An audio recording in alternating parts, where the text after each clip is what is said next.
Hey guys, it's Godbars here, the self-proclaimed hip-hop historian, and this is the 193rd episode of my series, where I grab a vinyl from my collection, talk about why I love it, what influence it has, and what its place is in the grand scheme of hip-hop. So if you saw my last video, you may have been able to deduce who the subject of today's upload would be, since I mentioned he was really good friends with Tyler the Creator and appeared on Flower Boy, which was the topic of that review.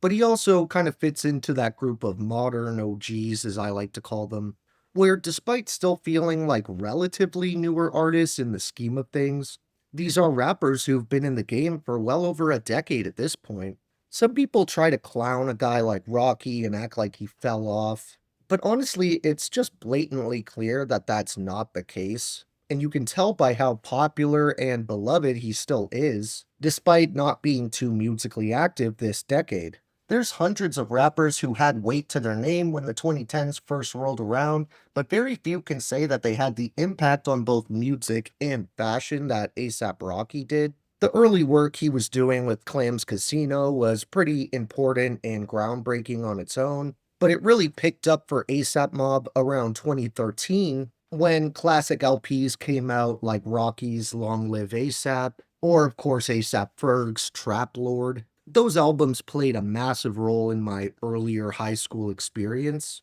and they were in constant rotation along with guys like Joey Badass, Mick Jenkins, Odd Future, and Flatbush Zombies, to name a few.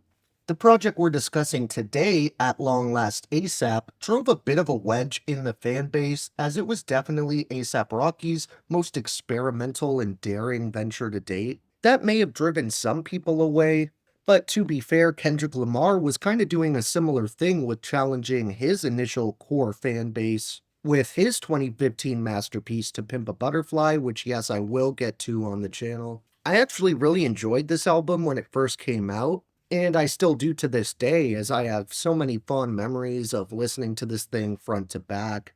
I've always really enjoyed the way Rocky writes and delivers his bars, and it sets him apart from the rest of the mob, or really any of the other rappers that debuted around the same time he did. I would say from what I saw around my high school at the time this LP dropped, it may have been the most popular and successful batch of songs A$AP Rocky had put out. Considering so many of these singles had endless replay value at kickbacks and parties, he wasn't a stranger to dipping his toe into each end of the sonic pool either, as slower, more moody songs like LSD branched further away from traditional hip-hop than many of his contemporaries would ever feel comfortable doing. But then on the other end of the spectrum, we get absolute bangers like Lord Pretty Flacco Jody 2, which I remember thinking was the hardest instrumental of 2015, and I might still stand by that, at least when it comes to a more trap-inspired beat that's geared for a party setting. Rocky really touches on all bases here, and what's even more impressive is how seamlessly all these different sounds and ideas blend together. It really feels like you're on this densely constructed journey, and everything you hear is being put there for a reason.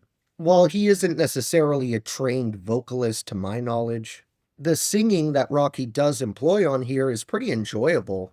And even with him not being a virtuoso necessarily, it isn't like he's off key or out of tune to the point it actually detracts from the quality of any of these songs. There's plenty of hooks on here that just burrowed their way into my brain and haven't left, and I think he hasn't been commended nearly enough for having these dark, atmospheric ballads that touched my soul when I was going through bad times. But then one or two tracks later, he'll pick the vibe back up and having you snap your neck from headbanging so hard. One interesting fact I learned while researching this LP is how it had instrumental extraordinaire Danger Mouse, best known for the Grey album or the Mouse and the Mask project he did with MF Doom and Adult Swim, as an executive producer, and he also had a direct hand in a number of the beats on here. He's nowhere near the only producer though, as Rocky also recruited top tier names like DJ Khalil, Shay Pope, The Honorable C Note, Emily Haney, FNZ, Franz Mernick, Hector Delgado, Jim Johnson, Juicy J, Kanye West, Mario Loving, Mark Ronson, Nesbit Wasonga, Pluto Nash, SIK, Thelonious Martin, and Vulcan the Crusader. A couple of those names show up on the feature side of things as well, like Kanye West or Juicy J of 3-6 fame.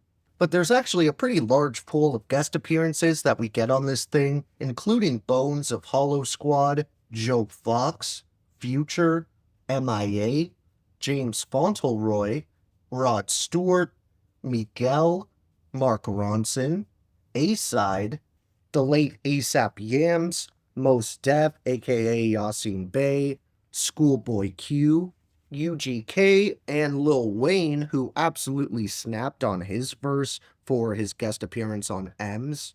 When it comes down to my three favorite songs on At.LONG.LAST.A ASAP, I definitely would have to go with LPFJ2 or Lord Pretty Flacco Jody 2, Fine Wine, and Jukebox Joints. For the tracks that didn't quite make that top tier but still deserve a shout out, I chose Holy Ghost, Canal Street, JD, Electric Body, Excuse Me, Wavy Bone, Every Day, and Back Home.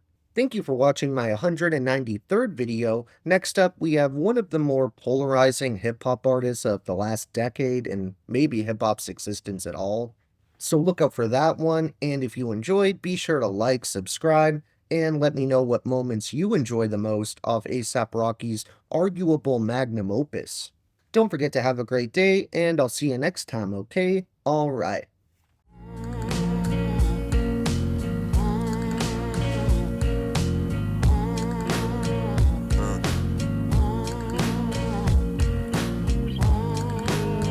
Who would do such a thing?